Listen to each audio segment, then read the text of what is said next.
गुरुपौर्णिमेनिमित्त अहिल्यानगरचे विठ्ठल भक्त अतुल पारख आणि गणेश आवड यांनी गुरु ह.ब.प.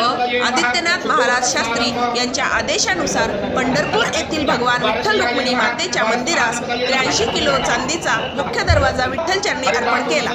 हा दरवाजा बनवण्यासाठी एकूण 1,10,00,000 रुपये खर्च आला, ज्यामध्ये सागवान लाकडावर चांदीचे आवरण आणि सोन्याचा लेप समाविष्ट आहे।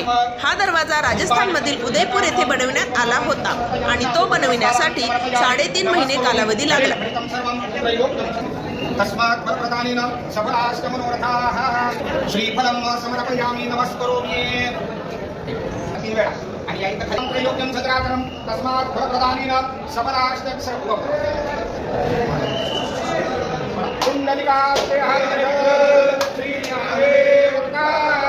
पंढरीनाथ भगवान। हाची दान देगा देवा तुझा विसर न व्हावा।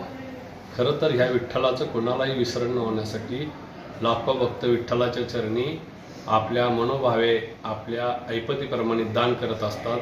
आणि आज काही शिष्य आपल्यासोबत आहेत की त्यांनी गुरुपौर्णिमेचं गुरु आज्ञेने काही दान केलेलं आपण त्यांच्यावर संवाद साधणार आहोत। काय आपलं नाव आहे? गणेश आवड। कुठून? अहिल्यानगर। अहिल्यानगर। काय गुरु आज्ञेनं काय सेवा केली विठ्ठलाची? जो मुख्य द्वार होता चांदीचा तो आपण इथे अर्पण केलेला आहे। काय भाव आहे तुमचे? श्रद्धा होती खूप दिवसाची आणि आपणही काही समाजाचं देणं लागतं। पांडुरंग परमेश्वर पांडुरंग हा विठ्ठल परमात्मा हा जगाचा पोशिंदा आहे, त्या हिशोबाने आपण इथे अर्पण केलेलं आहे। त्यांचे जोडीदार विठ्ठल भक्त आहेत, आपण त्यांच्याकडे जाऊ। काय नाव आहे? अतुल अशोक पारख, अहिल्यानगर। ही जी सेवा केली साधारण किती खर्च आला, किती दिवस लागले? याला 87 किलो चांदी लागली आहे। हा आम्ही उदयपूर राजस्थान येथे बनवला आहे। साधारण 3.25 ते 3.5 महिने लागले आहेत त्याला टोटल खर्च आजपर्यंत 1,10,00,000 रुपये लागला आहे। त्याच्यामध्ये चांदी सागवत सर्व आलं? सर्व मजुरी पण? हो, मजुरी सर्व। आपण शिष्यांशी बोललो, आता त्यांचे गुरु आहेत, त्यांनी आज्ञा केली, शिष्यांनी पाळली। गुरु आहेत आपल्याला। महाराज आपलं नाव? आदिनाथ महाराज शास्त्री, तारकेश्वर गड। काय आज्ञा केली तुम्ही शिष्यांना? काय आज्ञा केली? आज गुरुपौर्णिमेच्या या शुभ अवसरी आदरणीय अतुल पारख आणि आदरणीय गणेश आव्हाड या उभयकर्मी दानशूर दात्यांनी पांडुरंगाच्या चरणी चांदीचा सुवर्ण जडित हा दरवाजा या ठिकाणी अर्पण केलेला आहे। त्यांनी मला विचारलं असतं की पांडुरंगाची सेवा आपण कशी करू, तर माझ्या लक्षात आलं पूर्वीच्या काळी, प्राचीन काळी राजे महाराजे यांचे रजवाडे महाल असायचे, सुंदर असे दरवाजे असायचे, कलाकुशलता असायची।